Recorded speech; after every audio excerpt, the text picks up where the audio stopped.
வணக்கம். இந்த வீடியோவில் வந்து தேர்வு 3க்கான ஜிகேவோட விளக்கம் தான் இந்த வீடியோவில் பார்க்க போகிறோம். ஜிகே வந்து 101ல் ஸ்டார்ட் ஆகுது. 101லேருந்து 150 வரையும் இந்த வீடியோ நம்ம பார்த்துடலாம். Okay, first question. குடியரசுத் தலைவரின் பதவிக்காலம் பற்றி தவறான கூற்றை தேர்வு செய்க அப்படின்னு சொல்லி கொடுத்துருக்காங்க. நம்ம கொஸ்டின் வாசிக்கும் போது நம்ம நோட் பண்ண வேண்டிய விஷயம் அப்படின்னா, இங்கே சரியான கூற்று கேட்டிருக்கானா தவறான கூற்று கேட்டிருக்காங்களா அப்படிங்கிறதான்.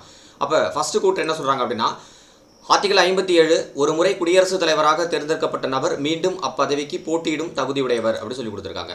அப்போ ஆர்டிகல் 57 குடியரசுத் தலைவரோட மறுதேர்தலை பற்றி பேசுது. மற்றபடி எதுவுமே சொல்லியிருக்க மாட்டாங்க. குடியரசுத் தலைவர் வந்து இவ்வளோ டைம் தான் இருக்கணும், அவ்வளோ டைம் தான் இருக்கணும் அப்படிலாம் கிடையாது. 5 வருடம் அவரோட பதவிக்காலம் நமக்கு தெரியும். அப்போ குடியரசுத் தலைவர் வந்து பார்த்தீங்கன்னா எத்தனை முறை வேண்டுமானாலும் என்ன பண்ணலாம், நம்ம தெரியும். அது 3வது கூட்டை நம்ம கொடுத்துருக்காங்க. சரி, ஓகே. குடியரசுத் தலைவர் தேர்ந்தெடுக்கும் நபர் மீண்டும் அப்பதவி போட்டியிடலாமா? கண்டிப்பாக போட்டியிடலாம். அதுதான் நம்ம கொடுத்துருக்காங்க. எத்தனை முறை வேண்டுமானாலும் போட்டியிடலாம். சரி, ஓகே. அடுத்தது குடியரசு. அப்போ இந்த கூற்று வந்து சரியான கூற்று. குடியரசுத் தலைவர் தனது பதவி விலகல் கடிதத்தினை உச்சநீதிமன்ற தலைமை நீதிபதியிடம் கொடுக்கணும்னு சொல்லியிருக்காங்க. குடியரசுத் தலைவர் தன்னுடைய பதவி விலகல் கடிதத்தை யார்கிட்ட கொடுக்கணும் அப்படின்னா துணை குடியரசுத் தலைவர்கிட்ட கொடுக்கணும். துணை குடியரசுத் தலைவர் மக்களவை சபாநாயகர்கிட்ட சம்பந்தமாக தெரிவிப்பார். அப்போ இந்த கூற்று தவறான கூற்று. அடுத்து 3வது என்ன சொல்கிறாங்க அப்படின்னா, குடியரசுத் தலைவர் பதவிக்கு எத்தனை முறை வேண்டுமானாலும் போட்டியிடலாம். ஆமாம், கட்டாயமாக எத்தனை முறைனாலும் போட்டியிடலாம். இதுக்கு வந்து பார்த்தீங்கன்னா இத்தனை முறை தான் அப்படின்னு சொல்லி நமக்கு அரசியலமைப்பில் கொடுக்கல. ஆனால் மரபு அடிப்படையில் எத்தனை முறை பயன்படுத்துகிறோம்? 2 முறை பயன்படுத்துகிறோம். அது காரணம் என்ன அப்படின்னு பார்த்தீங்கன்னா, முன்னாள் குடியரசுத் தலைவராக இருந்த டாக்டர் ராஜேந்திர பிரசாத் வந்து 1962 மறுபடியும் வந்து குடியரசுத் தலைவராக இருக்கிறதுக்கு கேட்கும்போது அவர் இருக்க மாட்டார். ஸோ அந்த மரபை தான் நம்ம ஃபாலோ பண்ணுறோம். அப்போ அரசியலமைப்பில் 2 முறை அப்படின்னு சொல்லி கொடுத்துல. இதுவும் கொஸ்டின்ஸ் கேட்பாங்க. ஸோ அப்போ இந்த கூற்றும் சரியா? அப்போ என்ன சொல்கிறாங்க அப்படின்னா, தவறான கூற்றை தான் தேர்ந்தெடுக்க சொல்கிறாங்க. அப்போ தவறான கூற்று இதிலேயே உங்களுக்கு தெரியும். தவறான கூற்று என்ன அப்படின்னா 101 அப்படிங்கிறது வந்து ஆப்ஷன் வந்து டி அப்படிங்கிறது நமக்கு தெரியும். அப்போ அதை நோட் பண்ணிங்க. அடுத்தது சரியான கூற்றை தேர்வு செய்க. அப்போ சரியான கூற்றை தேர்வு செய்க அப்படின்னு கொடுத்துருக்காங்க. என்ன அப்படின்னு பார்க்கலாம். குடியரசுத் தலைவர் தனது செயல்பாடுகள் குறித்து நீதிமன்றத்திற்கு பதிலளிக்க வேண்டும் அப்படின்னு சொல்கிறாங்க. அது வந்து விதி வந்து ஆர்டிகல் வந்து 361. ஆக்சுவலாக வந்து ஆர்டிகல் 361 அப்படிங்கிறது குடியரசுத் தலைவரான சிறப்பு சலுகைகளை பற்றி பேசக்கூடியது.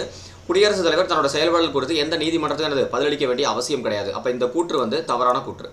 அடுத்தது குடியரசுத் தலைவரின் சம்பளம், பணிகள் முதலானவை இந்திய அரசு தொகுப்பு நிதியிலிருந்து வழங்கப்படுகிறது. இது சரிதான்.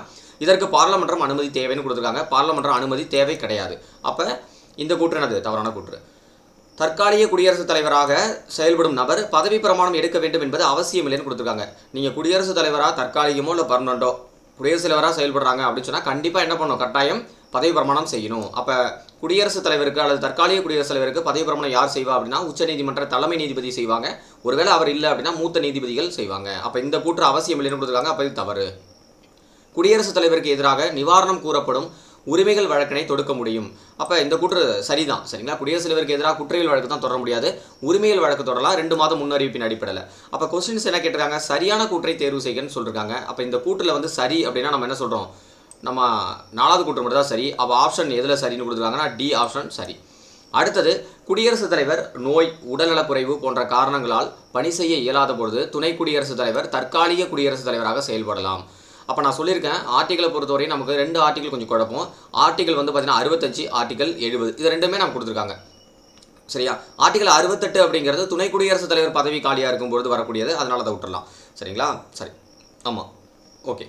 அப்போ 103ல் நமக்கு கன்ஃபியூஸ் ஆகக்கூடிய ஆர்டிகல் 2 தான்.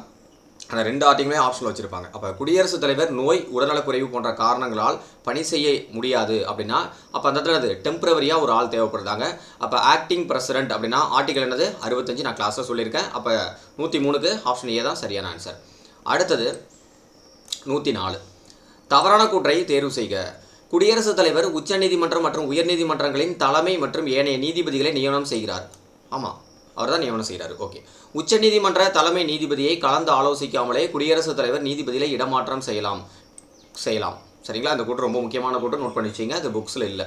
அடுத்தது குடியரசுத் தலைவர் உயர்நீதிமன்றங்களின் நீதிபதிகள் எண்ணிக்கையை முடிவு செய்கிறார்னா இந்த கூற்றும் சரிதான். குடியரசுத் தலைவரின் மீது உரிமையல் வழக்கு தொடர்வதற்கு 3 மாத காலத்திற்கு முன் அறிவிப்பினை வழங்க வேண்டும் கொடுத்துருக்காங்க. இந்த இடத்துல என்னது? 2 மாதம் அப்படின்னு இருக்கணும். அப்போ தெளிவாக இருக்கும் கொஸ்டின் படிக்கும்போது. அப்போ தவறான கூற்று தான் கேட்டிருக்காங்க. இங்கே தவறான கூற்று 4 எங்கே இருக்குது? தவறான கூற்று 1 2 3 4 ஓகே இந்த இடத்துல இருக்குது. அப்போ ஆப்ஷன் டி தான் வந்து பார்த்தீங்கன்னா ஆன்சர். அடுத்தது கூற்றை தேர்வு செய்க.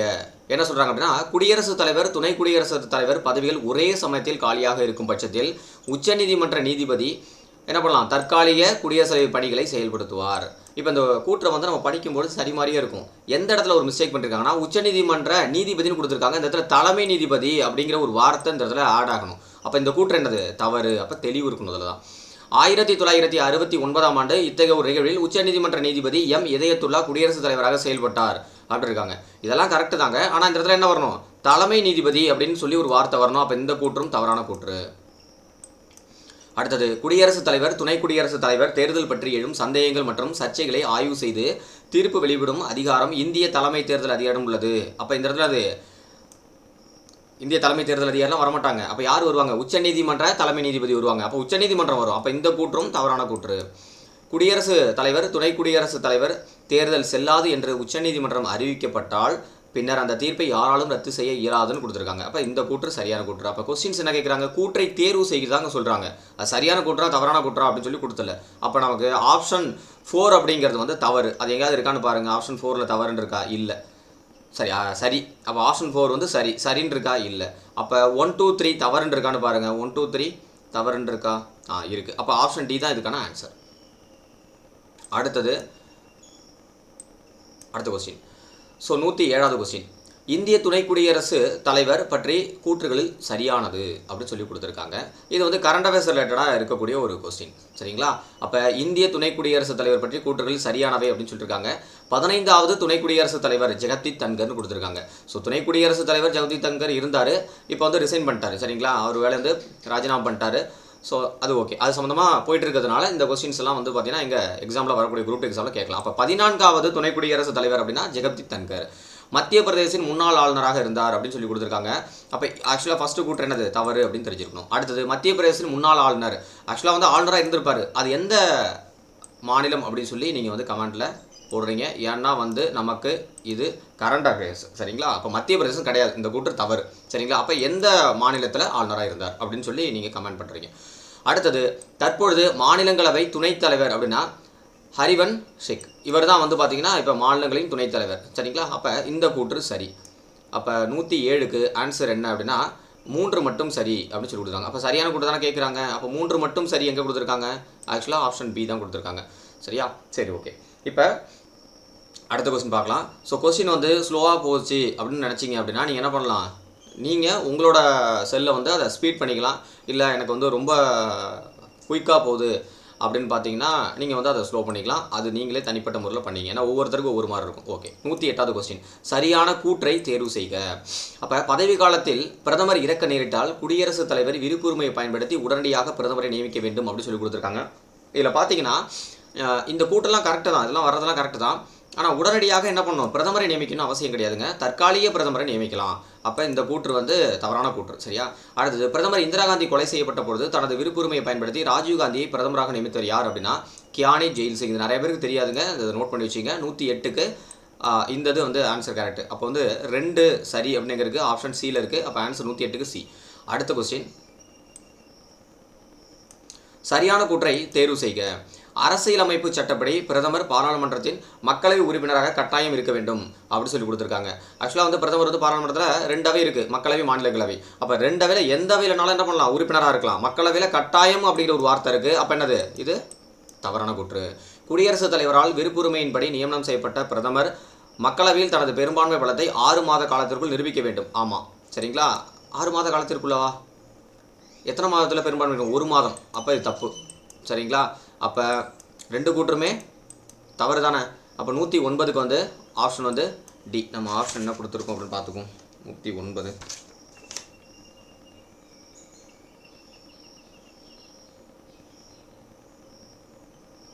ஸோ ஆப்ஷன் சின்னு கொடுத்துருக்கோம்ல, அது என்னன்னு செக் பண்ணிங்க.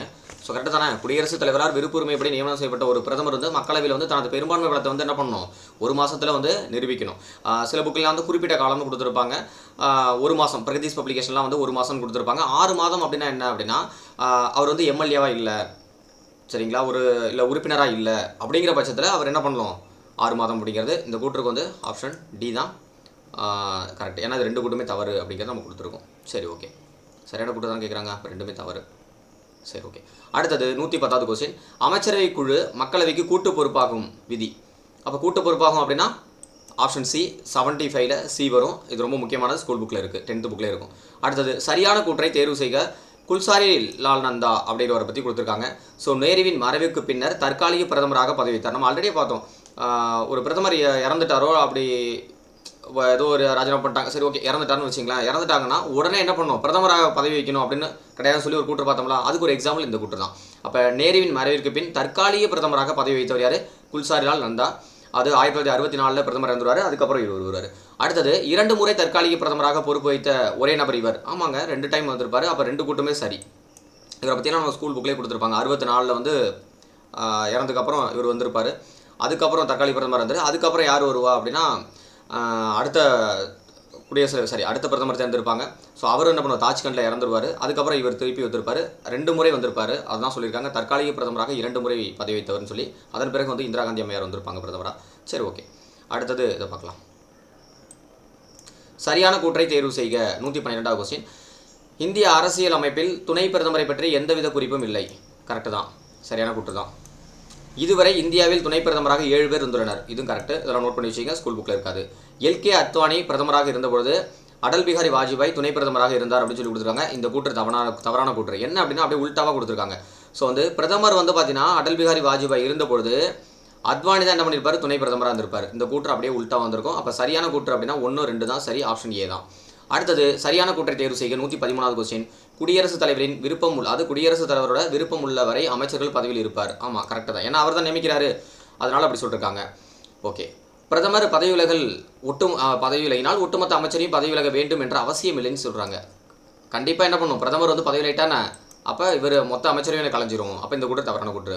பிரதமரால் பரிந்துரைக்கப்படாத யாரையும் குடியரசுத் தலைவர் அமைச்சராக நியமனம் செய்ய முடியாது.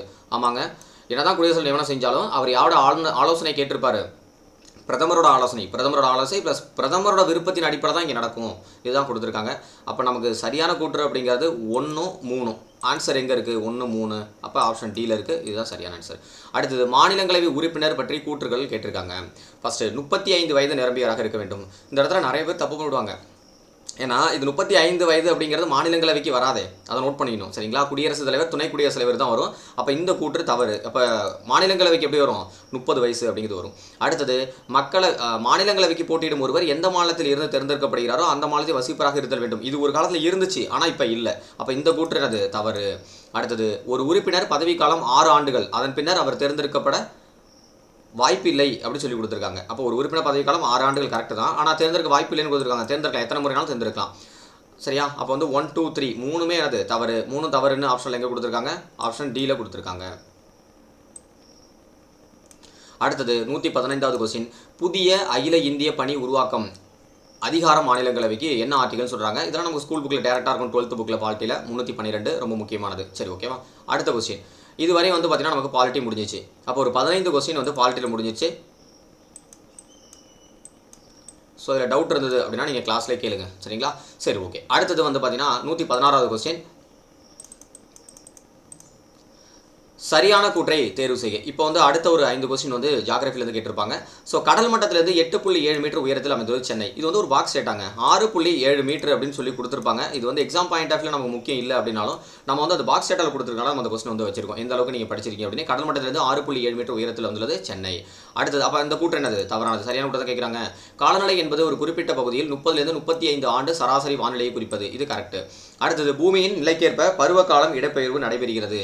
இந்த கூற்று எங்கே இருக்குது அப்படின்னு பார்த்தீங்கன்னா நம்மளோட காலநிலை பருவநிலை மாற்றம் அந்த பாடம் இருக்குது பார்த்தீங்களா. அந்த பாடத்தில் பருவமழை அப்படின்னு சொல்லி டாபிக் கொடுத்துருவாங்க. அதில் டாப்பில் 2வது பக்கத்தில் வந்து பார்த்தீங்கன்னா நமக்கு வந்து கொடுத்துருப்பாங்க. இந்த 2வது பாராவாக கொடுத்துருப்பாங்க. ரொம்ப முக்கியமானது. புவியின் நிலைக்கு ஏற்ப பருவகாலம் மாறாது, சூரியனோட நிலைக்கு ஏற்ப தான் பருவகால ஏற்றப்பெருவு நடைபெறுகிறது. ஜியாகிரபியில் இந்த மாதிரி வந்து புக்லேருந்து கேட்கும்போது சின்ன சின்ன பாயிண்ட்ஸ் கூட கேட்பாங்க. அப்போ இந்த கூற்று தவறானது.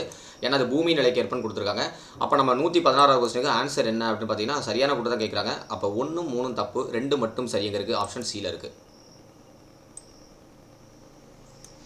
அடுத்தது வந்து சரியான கூற்றை தேர்வு செய்க அப்படின்னு சொல்லி நம்ம பார்க்குறோம். ஸோ இந்த கொஸ்டின் வந்து 117வது கொஸ்டின். குளிர்காலம் இது வந்து நமக்கு காலநிலை வானிலை கொடுத்துருப்பாங்க, ஜனவரிலேருந்து பிப்ரவரி வரை. அப்போ இது கரெக்டு தான். கோடைக்காலம் மார்ச், ஏப்ரல், மே வரை இருக்கும். மழைக்காலம் ஜூன் முதல் ஜூன், ஜூலை, ஆகஸ்ட், செப்டம்பர். ஆக்சுவலாக வந்து அக்டோபர் வரையும் கொடுத்துருக்காங்க, செப்டம்பர் வரையும் தான் இருக்கும். சரிங்களா? அப்போ இந்த கூற்று தவறான கூற்று. வடகிழக்கு பருவக்காற்று காலம் நவம்பர் முதல் டிசம்பர். ஆக்சுவலாக வந்து இப்போ புது புக்கில் எல்லாமே எங்கே கொடுத்துருக்காங்கன்னா ஜூன் முதல் செப்டம்பர், அக்டோபர் முதல் டிசம்பர் வரை தான் வந்து வடகிழக்கு பருவக்காற்று கொடுத்துருப்பாங்க. ஆனால் ஓல்டு புக்கில் சில புக்கில் வந்து நவம்பர் டு டிசம்பர்னு கொடுத்துருக்காங்க அப்படி சொல்லப்படுது. ஸோ சரியான கூற்று அப்படிங்கிறது இந்த புது புக்கு அப்டேட்டில் நம்ம பார்க்கும்போது 1-2 தான் சரி. ஸோ இந்த கூற்றுக்கு வந்து நமக்கு வந்து கிளாஸ்லேயே வந்து ஒரு மதிப்பெண் வந்து கொடுத்துருப்போம் அந்த கொஸ்டின் தப்பு அப்படின்னு சொல்லிட்டு. ஏன்னா அந்த பொருந்தாதே அப்படின்னு சொல்லி இந்த இடத்துல வந்து கொஸ்டின் மிஸ்டேக் இருந்திருக்கும். ஸோ இதை நோட் பண்ணி வச்சிங்க. ஸோ இதுக்கு சரியான ஆன்சர் வந்து 1-2 இந்த இடத்துல வந்து புது அப்டேட்டுக்கு மாற்றிக்கலாம். சரி, ஓகே. அடுத்தது குளிர்காலத்தில் நடைபெறும் சூழ்நிலைகளில் தவறானவை. அப்போ தவறானது என்னன்னு கேட்குறாங்க. தெளிவான வானம், சிறந்த வானிலை, மென்மையான வடக்கு காற்று.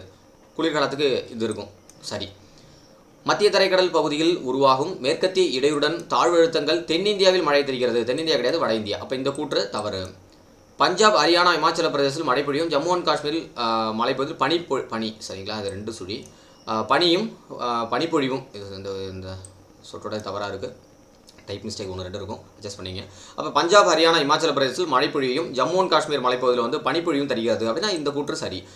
இம்மழை குளிர்கால கோதுமை பயிர்களுக்கு மிகவும் பயனற்றதாக உள்ளது அப்படின்னு சொல்கிறாங்க. பயனுடையதாக இருக்குது. அப்போ இந்த கூற்று வந்து தவறானது. அப்போ தெளிவு இருக்கணும். சின்ன சின்ன வார்த்தைகளை கூட வந்து மாற்றிடுவாங்க. அப்போ குளிர்காலத்தில் தவறான கூற்று தான் கேட்குறாங்க. அப்போ ஆன்சர் எல்லாமே தவறெல்லாம் கொடுத்துருக்காங்க.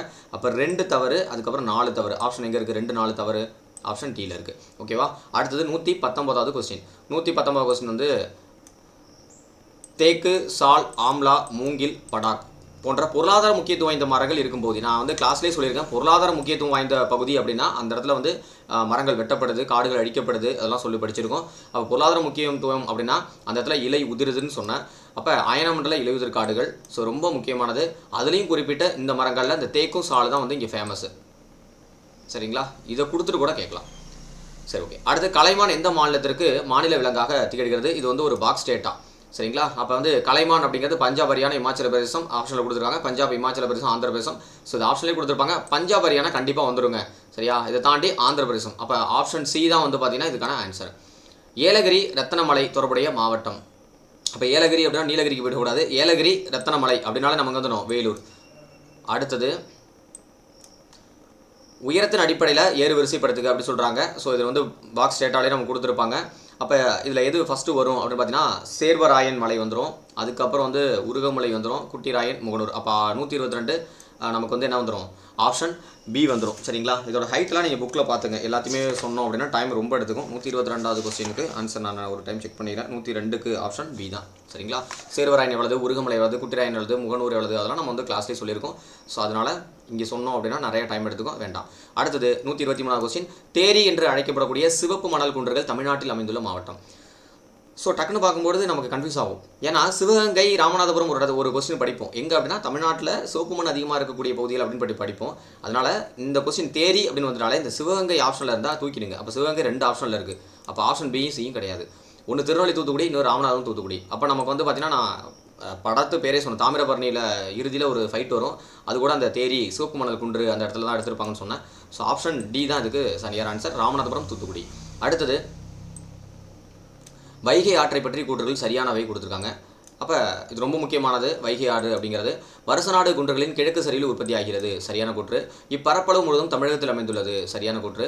இதன் மொத்த நீளம் 258 கிலோமீட்டர். கண்டிப்பாக வைகை ஆற்றுக்கு நீங்கள் படிச்சுக்கணும், இந்த லென்த்தெல்லாம் படிச்சுக்கணும். அதுக்கப்புறம் சரி, ஓகே. இதில் உங்களுக்கு ஒரு கொஸ்டின் 247 கிலோமீட்டர். சரிங்களா? 247 கிலோமீட்டர் உடையது எந்த ஆறு அப்படின்னு சொல்லி கமெண்ட் செக்ஷனில் மென்ஷன் பண்ணுங்கள். இது நான் போடுறது என்னன்னா நிறைய பேர் வீடியோ வந்து ஸ்கிப் பண்ணுறீங்க. இந்த வீடியோ பார்க்குறீங்களா அப்படின்னு எனக்கு தெரியும்ல, கமெண்ட் பண்ணும்போது தெரியும்ல. சரி, ஓகே. அடுத்தது மதுரை, சிவகங்கை, ராமநாதபுரம் ஆகிய மாவட்டங்கள் வழியாக பாய்கிறது. இதுவும் சரியான கூற்று. அடுத்து 1969ஆம் ஆண்டு ஜனவரி மாதம் 21ஆம் தேதி வந்து பார்த்தீங்கன்னா வைகை அணை திறக்கப்பட்டது. டக்குன்னு நம்ம வந்து 1969 நமக்கு வந்து பச்சையை பெற்ற ஒரு ஆண்டாக இருக்கும். ஏன்னா வந்து அண்ணா இறந்த ஆண்டு. அதுமாதிரி அண்ணா வந்து 1967லேருந்து 69 வரையும் நம்ம தமிழ்நாட்டின் முன்னாள் முதலமைச்சராக இருந்தவர். டக்குன்னு இதை வந்து நமக்கு மைண்டில் வந்து இது சரிங்கிற மாதிரி ஆகிடும். ஆக்சுவலாக 1959 தான் வந்து பார்த்தீங்கன்னா நமக்கு என்னது வைகை தண்ணி திறக்கப்பட்டது. ஸோ இந்த இடத்துல கன்ஃபியூஸ் பண்ணி விட்றாங்க. அதனால் பார்த்துங்க, இந்த கொஸ்டின் வந்து தவறான கொஸ்டின். அப்போ வைகை ஆற்றை பற்றி குறித்து சரியானதாக கேட்குறாங்க. அப்போ 1 2 3 4 எங்கே கரெக்டாக இருக்குது? 1 2 3 4 அப்படின்ட்டு. அப்போ ஏ ஆப்ஷன் கரெக்டு. அகத்திய முனிவரோடு தொடர்புடையதாக கருதப்படும் ஆறு அப்படின்னு பார்த்தீங்கன்னா அகத்திய முனிவர் அப்படின்னா தாமிரபரணியா இல்லை வைகை தாமிரபரணியா அப்படின்னு சொல்லி கன்ஃபியூஸ் ஆகிடும். தாமிரபரணி தான் அதுக்கான ஆன்சர். இதெல்லாம் நமக்கு ஸ்கூல் புக்கில் தெளிவாக கொடுத்துருப்பாங்க. இதிலெல்லாம் மிஸ்டேக் பண்ணக்கூடாது. அடுத்து சரியான கூற்றை தேர்வு செய்க. தமிழ்நாட்டின் பரப்பளவில் சுமார் 1/3 செம்மண், இது கொஞ்சம் டைப் மிஸ்டேக், பரவி உள்ளது. சரிங்களா? சரி, ஓகேவா? செம்மண் பரவி உள்ளது அப்படின்னு சொன்னாங்க. 1/3 கிடையாதுங்க, 2/3. அப்போ இந்த கூற்று தவறு. அடுத்து செம்மண் நுண்துகள்களை உடையதால் ஈரப்பதத்தை தக்கவைத்துக் கொள்ளும் தன்மை பெற்றுள்ளது அப்படின்னு சொல்கிறாங்க. அப்போ இங்கே கொஸ்டின்லேயே என்ன சொல்கிறாங்க, நுண்துகள்கள் உடையது அப்படின்னு சொல்லி கொடுத்துருக்காங்க. அப்போ தண்ணீர் எப்படி தக்க வைத்துக் கொள்ளும்? அப்போ இந்த கூற்று தவறு. தமிழ்நாட்டில் சிவகங்கை, ராமநாதபுரம் மாவட்டங்கள் அதிகம் காணப்படுகிறது. ஆல்ரெடி நான் சொன்னேன், நம்ம தமிழ்நாட்டை பொறுத்தவரையும் மண் அப்படின்னு கேட்டால் வந்து எது? செம்மண் தான். இந்தியாவை பொறுத்தவரை கரிசல் மண் அதிகமாக இருக்கக்கூடியது. அப்போ சிவகங்கை, ராமநாதபுரம் எப்படி ஞாபகம் வச்சுக்க சொன்னேன் அப்படின்னா, சிவகங்கை நம்ம ராணி அப்படின்னு சொன்னாலே நம்ம யாரை சொல்லுவோம் அப்படின்னா வேலுநாச்சியார் சொல்லுவோம். வேலுநாச்சியாரோட பிறந்த ஊரும் புகுந்த ஊரையும் ஞாபகம் வச்சிங்க. அது வந்து செம்மண்ணுக்குரியது அப்படின்னு சொன்னேன். அப்போ வந்து ஆப்ஷன் சி மட்டும்தான் கரெக்டு தானே? சரியான கூற்றில் சி மட்டும் கரெக்டு. அதாவது 3வது கூற்று மட்டும் சரி அப்படின்னு சொல்லி ஆப்ஷனில் இருக்கா? இங்கே இருக்குது. சரி, ஓகே. அப்போ 126 சி தான் ஆன்சர். 127 கொஸ்டின். 2017ஆம் ஆண்டு மாநில வன அறிக்கை சரியானது. இந்த மாதிரியெல்லாம் அப்படியே கேட்டுருவாங்க. ஸோ பார்த்துக்கணும். ஸோ தமிழ்நாட்டில் உள்ள காடுகளின் பரப்பளவு 26.281 சதுர கிலோமீட்டர் அப்படின்னு சொல்கிறாங்க. சரி. மொத்த பரப்பளவு வந்து 21.21% கொடுத்துருக்காங்க. தவறு. இந்த கூற்று தவறு. ஏன் அப்படின்னா 20.21% தான் இருக்கும் மொத்த பரப்பளவில். அடுத்து இந்தியாவில் உள்ள காடுகள் தமிழகத்தின் பங்களிப்பு வந்து 2.99%. இது வந்து புக்கு டேட்டா. சரிங்களா? சில இதில் வந்து மாறி இருக்கலாம். ஸோ புக்கு டேட்டாவில் 2017 வன கொள்கை அறிக்கை நம்ம கண்டிப்பாக படிச்சாகணும். அப்போ ஆன்சர் வந்து பார்த்தீங்கன்னா ஏவும் சியும் கரெக்ட் அப்படின்னு சொல்லும்போது, அதாவது 1, 2, 3 இது மாற்றிங்க. 1, 2, 3 தான் இருக்கணும், ஏபிசின்னு இருக்குது. ஸோ இதில் வந்து பார்த்தீங்கன்னா 1, 3 சரி அப்படின்னா ஆப்ஷன் சி. அடுத்தது ஆழியாறு பாதுகாக்கப்பட்ட காடுகள் எந்த பகுதியில் அமைந்துள்ளது? நான் ஷார்ட்கட்டோட சொன்னேன், ஆனைமலை. அடுத்து வந்து பசுமைமர காடுகள் இருக்கக்கூடிய பகுதி. பசுமைமர காடுகள் இருக்கக்கூடிய பகுதி அப்படின்னு டக்குன்னு நம்ம அடிச்சோம். கொல்லிமலை, கொல்லிக்கண்டு பட்டு நான் ஆப்ஷன் சொன்னேன். சில அதை மட்டும் அடிச்சிடக்கூடாது. ஆப்ஷனில் என்ன இருக்குன்னு பார்க்கணும். ஏன்னா பசுமைமர காடுகள் வந்து மேற்கு தொடர்ச்சி மலையிலே இருக்குது, கிழக்கு தொடர்ச்சி மலையில் இருக்குது. கொல்லிமலை கிழக்கு தொடர்ச்சி மலையில் நமக்கு இருக்குது. அதனால் கிழக்கு தொடர்ச்சி மலை படிக்கும்போது ஷார்ட்கட் வந்து பசுமைமர காடுகள் இருக்குது, கொல்லிக்கண்டு பட்டுடுச்சு அப்படின்னு சொன்னேன். அப்போ ஆல்ரெடி வந்து மேற்கு தொடர்ச்சி மலை சொல்லியிருப்பால, பொதிகை மலையிலேயும் வந்து அகத்தியர்கள் வாழ்கிறாங்க, முனிவர்கள் வாழ்கிறாங்க. அங்கேயும் என்ன இருக்குது? பசுமைமர காடுகள் இருக்குன்னு சொன்னேன். அப்படின்னா ஆப்ஷன் டி தான் இதுக்கு சரியான ஆன்சர். அப்போ ஃபுல்லாக பார்க்கணும் நம்ம என்ன கொடுத்துருக்காங்க அப்படின்னு சொல்லிட்டு. அடுத்தது 130. கொல்லிமலை பற்றிய கூற்றுகள் தவறானவை அப்படின்னு கேட்குறாங்க. தென்னிந்தியாவில் மேற்கு கடற்கரையோர இணையாக செல்கிறது. ஆக்சுவலாக வந்து இந்த இடத்துல மேற்கு கடற்கரையா, கொல்லிமலை கிழக்கு தொடர்ச்சி மலை சொன்னால் அப்போ கிழக்கு கடற்கரை இணை தானே போவோம். அப்போ இந்த கூற்று தவறான கூற்று. அடுத்தது இப்போது சோலைக்காடுகள் அதிகமாக காணப்படுகிறது. இந்த கூற்றுக்கு சரிதான். இதனால் சோலாஸ் என்று அழைக்கப்படுகிறது. இது தவறு. இது வந்து பார்த்தீங்கன்னா மிதவெப்ப மண்டல பகுதியில் இருக்கக்கூடிய காடுகளை சொல்லுவாங்க. அடுத்தது இப்பகுதி சவுக்கு பண்ணைகள் வந்து காணப்படுகிறது. இந்த கொஸ்டின் முக்கியம் தான். ஸோ சவுக்கு பண்ணைகள் காணப்படுகிறது. அப்போ கூற்றுகள் தவறானது கேட்குறாங்க. தவறானது என்ன? 1, 3. 1, 3 எங்கேயாவது இருக்கா? 1, 3 இல்லையா? அப்போ சரியான கூற்று வந்து 2, 4 இருக்கா? 2, 4 இருக்குது. சரிங்களா? 1, 2 ஏதாவது வந்து பார்த்தீங்கன்னா இந்த இடத்துல சரியானதை மாற்றிங்க. சரியா? ஏதாவது ஒரு சின்ன மிஸ்டேக் இருக்கும், அதை வந்து பெருசுபடுத்திக்க வேண்டாம். அப்போ 2, 4 ஆப்ஷன்லேயே நீங்கள் கண்டுபிடிச்சிடலாம். சரி, ஓகே. அடுத்து தமிழ்நாட்டில் உள்ள மக்கள் தொகையில் ஏறக்குறைய 1/3 பகுதியினர் முக்கிய உணவாக. இங்கே தமிழ்நாடுன்னு கொடுத்துட்டாலே 1/3 அப்படின்னு கொடுத்தனால கண்ணை மட்டும் திணை அடிச்சு வந்துருங்க. இது ஆன்சர். சரியான கூற்றை தேர்வு செய்க. 132வது கொஸ்டின். இந்தியாவில் வெள்ளாடுகள் ஏழை மக்களின் பசு என்று அழைக்கப்படுகிறது. ஆமாம், கரெக்டு தான். நன்சை வேளாண் அமைப்புகள் மிக முக்கிய அங்கமாக இருக்குது. இது வந்து நமக்கு தவறான கூற்று. நன்சை கிடையாது, புன்சை. அப்போ நன்சைனா நீர்வளங்கள் பகுதி, புன்சை அப்படின்னா வானம் பார்த்த பூமி சொல்லுவாங்களா. அப்போ இந்த கூற்று வந்து தவறு. இந்த இடத்துல புன்சைன்னு வரணும். சிறு குறு விவசாயிகள் வெள்ளாடு வளர்ப்பினை மேற்கொள்கிறாங்க. அப்போ இந்த கூற்று சரி, ஃபஸ்ட்டு கூற்று சரி. அப்போ சரியான கூற்றில் வந்து பார்த்தீங்கன்னா 1, 2 சரி எங்கே இருக்குது? ஆப்ஷன் 7 இருக்குது. இதான் ஆன்சர். அடுத்தது சரியான கூற்றை தேர்வு செய்க. பாபநாசம் அணையாறு, அணை வந்து காரையாறு என்று அழைக்கப்படுகிறது. சரியா? இந்த கூற்று சரியா? டக்குன்னு படிக்கும்போது நம்ம சரின்னு அடிச்சிடுவோம். இங்கே காரையாறுன்னு இருக்குது, கரையாறுன்னு இருக்கணும். ஓகேவா? இந்த ஒரு சின்ன ஒரு துணைக்கால ஒரு மார்க் போயிடும். அப்போ கரையாறு அப்படிங்கிறது எங்கே இருக்கும் அப்படின்னு சொல்லி ஆப்ஷனில் வந்து சரி நீங்கள் கமெண்ட்டில் பண்ணுங்கள். இது நான் கிளாஸ் நடத்தியிருக்கேன். இது ரெண்டையுமே வேறுபடுத்தி நடத்தியிருக்கேன். பாபநாசம் அணை அப்படின்னா கரையாறு, பாப்பா வந்து கரையில் உட்காந்துருக்கு அப்படின்னு சொன்னால் அப்போ இந்த கூற்று தவற. ஏன்னா காரையாறுன்னு கொடுத்துருக்காங்க. இந்த காரையாறு இது வந்து ஆக்சுவலாக அணை. காரையாறு அப்படிங்கிறது ஒரு ஆற்றோட துணையாறாக இருக்கும். அந்த துணையாறு, அதாவது அந்த மெயின் ஆறு எது அப்படின்னு சொல்லி கமெண்ட் பண்ணுங்கள். 133 அப்படி சொல்லி நம்பர் போட்டு இதுவரை 2 கொஸ்டின் கேட்டிருக்கேன். 2க்குமே நம்பர் 2. 3வது கொஸ்டின் இது. 3 கொஸ்டின் நம்பர் போட்டு நீங்கள் பண்ணுறீங்க. அடுத்தது இந்த அணையில் வந்து 28 மெகாவாட் நீர்மின் சக்தி வந்து உற்பத்தி செய்கிறாங்கன்னா இந்த கூற்று சரி. சரியா? அப்போ 133க்கு 2 மட்டும் சரின்னு எது கொடுத்துருக்காங்க? இங்கே கொடுத்துருக்காங்க. ஓகே. அடுத்தது மத்திய தோல் ஆராய்ச்சி நிறுவனம் மற்றும் ஆய்வகம் அமைந்துள்ள பகுதி. 134வது கொஸ்டின். ஸோ இது நிறைய பேர் வந்து வேலூரா இல்லை சென்னையா? இப்போ திண்டுக்கல் சேலம்லாம் விட்டுருங்க, இதெல்லாம் தோல் இருந்தாலும் இந்த இடத்துல நம்ம கன்ஃபியூஸ் ஆகக்கூடியது இந்த 2 தான். மத்திய தோல் ஆராய்ச்சி நிறுவனம்னு கேட்டாலே, ஆய்வகம்னு கேட்டாலே சென்னை தாங்க ஆன்சரு. ஸோ இந்த இடத்துல வந்து தமிழ்நாட்டில் வேலூர் மாவட்டங்கள் அதிகமாக வந்து உற்பத்தி பண்ணுறாங்க, தோலுக்கு ஃபேமஸ். குழப்பவே கூடாது ரெண்டும். அடுத்தது சுவாமிமலை பகுதியில் உற்பத்தியாகும் பொருட்கள் சரியானவை. அப்போ கோயில் நகைகள், போர்வைகள், வெண்கல சிலை, குத்துவிளக்கு. குத்துவிளக்கு நாச்சியார் விளக்கு அப்படின்னு நாச்சியார் கோயில் தெரியும். ஆனால் இந்த இடத்துல நமக்கு கன்ஃபியூஸ் ஆகக்கூடியது கோவில் நகைகளா வெண்கல சிலையா அப்படி சொல்லி. சுவாமி மலை எப்பயுமே சுவாமி வந்து மலையில் வந்து வெண்கல சிலையோட தான் இருக்காங்கன்னு சொல்லி கிளாஸில் நடத்தியிருக்கேன், ஞாபகம் இருக்கான்னு தெரியல. ஸோ ஆப்ஷன் சி தான் அதுக்கு சரியான ஆன்சர். அடுத்தது தமிழ்நாட்டில் உள்ள துறைமுகங்கள் சரியான கூற்றை தேர்வு செய்க. சென்னை, எண்ணூர், தூத்துக்குடி 3 முக்கிய துறைமுகங்கள். ஆமாங்க, சென்னை துறைமுகம் செயற்கை துறைமுகம் ஆகும், கரெக்டு தான். அப்போ 2 கூற்று சரியாக இருக்குது. சரக்கு பெட்டகங்களை கையாளும் நாட்டின் துறைமுகங்கள் 2வது பெரிய துறைமுகம் சென்னை, இதுவும் கரெக்டு. எண்ணூர் துறைமுகம் அதிக நிலக்கரியை கையாளும் துறைமுகம் உள்ளது, இதுவும் கரெக்ட். ஆப்ஷன் அப்போ சரியான கூற்று அப்படிங்கிறது 1 2 3 4 எல்லாமே சரி. அப்போ ஆப்ஷன் ஏ. அடுத்தது 137வது கொஸ்டின், மாநில பேரிடர் மேலாண்மை ஆணையம் தலைவர் யாருன்னு கேட்குறாங்க. ஸோ இதில் நமக்கு மாநிலம் வந்துட்டு அப்படின்னா 2 பேர் வந்து நம்ம தூக்கிடலாம். இங்கே குடியரசுத் தலைவரும் தூக்கிடலாம், பிரதமரும் தூக்கிடலாம். ஆப்ஷனில் முதலமைச்சருக்கு ஆளுநர், இது 2 தான் நம்ம கன்ஃபியூஸ் ஆகும். அப்போ மாநில பேரிடர் மேலாண்மை ஆணைய தலைவர் அப்படின்னு கேட்டால் முதலமைச்சர். இது வந்து நம்ம புக்கில் கொடுத்துருக்காங்க, நோட் பண்ணிச்சிங்க. ரொம்ப முக்கியம் இந்த கொஸ்டின்லாம், ஏன்னா பேரிடரில் கேட்டுருவாங்க.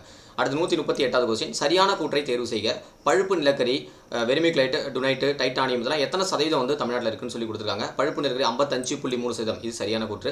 ஸோ நம்ம வந்து அந்த 55.32 அதில் ட்விஸ்ட் பண்ண போகிறதுல அந்த ஹோல் நம்பராவது ஞாபகம் வச்சுக்கணும். 55 அப்படின்னா பழுப்பு நிலக்கரி, வெர்மிகுலைட் 75 கரெக்ட் தான், டுனைட் வந்து 69 தான், டைட்டானியம் அப்படின்னா 30 தான். அப்போ இந்த கூற்று எல்லாமே சரி தான். அப்போ நான் வந்து ஆப்ஷன் ஏ தான் சரி. அடுத்தது 139, தமிழ்நாட்டில் தனிநபர் நுகர்வின் அளவு. அப்போ இதுவரை வந்து பார்த்தீங்கன்னா நமக்கு என்ன முடிஞ்சிச்சு அப்படின்னா ஜாகிரஃபி முடிஞ்சிச்சு. அதுக்கப்புறம் ஜாகிரஃபி ப்ளஸ் வந்து பார்த்தீங்கன்னா யூனிட் 6ஐயும் நம்ம கவர் பண்ணி தான் இருந்திருக்கும். தமிழ்நாட்டோட ஜாகிரஃபி இருந்திருக்கும், சரிங்களா? சரி, ஓகே. தமிழ்நாட்டில் தனிநபர் நீர் நுகர்வின் அளவு எவ்வளவு அப்படின்னு சொல்லி கணமீட்டர்னு கேட்குறாங்க. So option C 900. சரியான கூற்றை தேர்வு செய்க. கஞ்சமலை இரும்புத்தாது, கல்வராயன் மலை இரும்புத்தாது, சேலம் அருகே மேக்னசைட் தாது, கொல்லிமலை பாக்சைட் தாது அப்படின்னு சொல்லி கொடுத்தாங்க. இது எல்லாமே சரிதானே? கரெக்ட் தான். 140 வந்து எல்லாமே சரி தான். கஞ்சமலை தான் இரும்புத்தாது இருக்குது, கொல்லிமலை தான் பாக்சைட் இருக்குது, சேலம் அருகே தான் மேக்னசைட் இருக்குது. ஸோ எல்லாமே கரெக்டு தான். ஸோ ஒரு டைம் செக் பண்ணிப்போம். 140 என்ன ஆப்ஷன் கொடுத்துருக்கேன் அப்படின்னு பார்த்துக்கிறேன். ஆமாம், எல்லாமே சரி தான் கொடுத்துருக்கேன். ஓகே, எல்லாமே சரி தான். இதோட தான் வந்து நமக்கு என்ன முடியுது அப்படின்னா ஜாகிரஃபி முடியுது. அடுத்து வந்து எக்கனாமி ஸ்டார்ட் ஆகுது. அப்போ ஒரு 115 வரையும் வந்து பாலிட்டி பார்த்தோம். 116லேருந்து நம்ம 140 வரையும் வந்து ஜாகிரஃபி வித்து வந்து பார்த்தீங்கன்னா தமிழ்நாட்டோட புவியில் சேர்த்து பார்த்துருக்கோம். ஓகே, அடுத்தது வளர்ச்சி குன்றிய இன்னும் ஒரு 10 கொஸ்டின்ஸ் தான், சரிங்களா? 141 150 வரையும் பார்த்துவோம். அதுக்கு அடுத்து செகண்ட் வீடியோ பார்த்துக்கலாம். மொத்தமாக போட்டோம் அப்படின்னா போர் அடிச்சிடும். வளர்ச்சி குன்றிய நாடுகளின் உதவியின்றி வளர்ந்த நாடுகள் மேலும் வளர முடியாது, இதற்கு அவசியம். எக்கனாமிக்ஸ் நல்லா படிச்சுக்கணும்.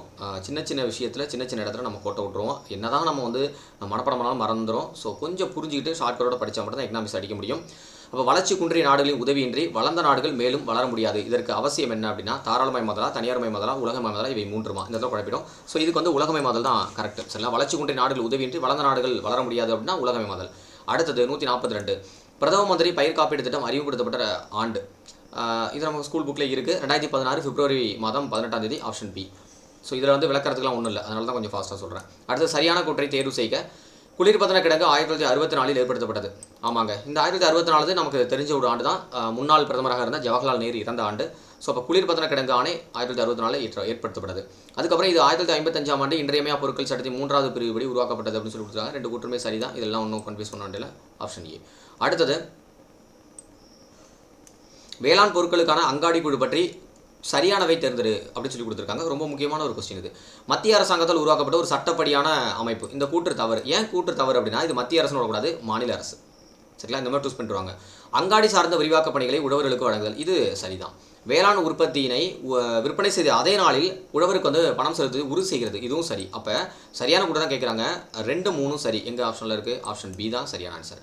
அடுத்தது 145, தாராளமயமாக்கல் தொடர்புடைய கூற்றுகளில் சரியானவின்னு கேட்குறாங்க. இந்தியாவில் வந்து விதைகள் அங்காடி உலகளாவிய வேளாண் தொழிலுக்கு திறந்து வைக்கப்பட்டது, கரெக்டு தான். பூச்சிக்கொல்லி மருந்துகள் மானியம், உரமானியம் ஆகியவற்றை குறைத்து விட்டதால் உரங்களின் விலை 300% விழுக்காடு அதிகரித்தது, கரெக்டு தான். சிறப்பு பொருளாதார மண்டலம் தாராளமய பொருளாதார சட்டத்தால் நிர்வகிக்கப்படுகிறது, 3மே சரிதான். அப்போ வந்து ஆப்ஷன் வந்து பி. இந்த கொஸ்டினில் 145வது கொஸ்டினும் 144வது கொஸ்டினும் ரொம்ப ரொம்ப முக்கியங்க, நோட் பண்ணி வச்சுங்க.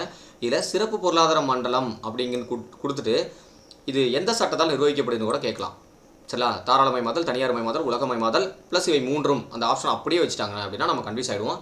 தாராளமய பொருளாதார சட்டத்தால் நிர்வகிக்கப்படுகிறது அப்படிங்கிறத நோட் பண்ணி வச்சுங்க.